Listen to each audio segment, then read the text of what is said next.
The problem is not to tell people something they don't know, it's to remind them of what they know and maybe don't want to remember.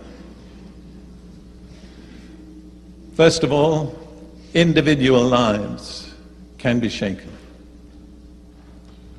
In the ministry, I've dealt with hundreds of people over the years whose lives have been totally shaken by sickness, by poverty, by a broken marriage,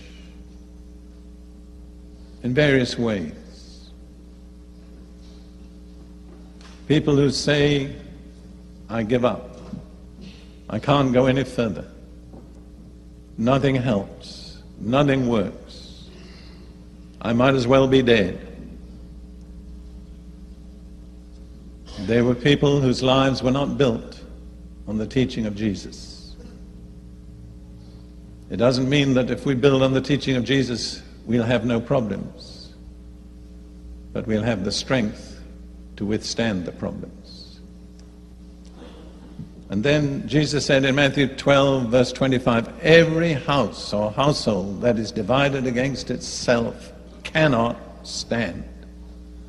So any household that is divided, in which there is not unity and love and peace, can be shaken and will be shaken. And we see every day reports in the papers of households that are being shaken. In fact, I think it's probably the main cause of the problems that confront us in society today. It's the breakup of the family. And what it has resulted in is hordes of unparented children. Parents can run away from their responsibilities for their children, but they'll catch up. Maybe not in that generation, but in the next. And one of the major social features of the world today is the activities of unparented children. Now, I'll mention just 3 areas. One is South Africa, in the black townships, where there are hordes of children who owe no allegiance to anybody, have no respect for anything, have no concern for human life. They have just abandoned themselves because they've been abandoned.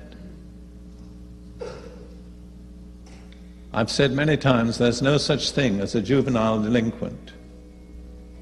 The delinquents are the adults. And there's no one really that can control them. See, police can keep order in a society if the majority of the society are on the side of the police and in favor of law and order. But when the majority of a society turns the other way, the police cannot possibly maintain order. It's not their job. Another place where this is true is in Israel,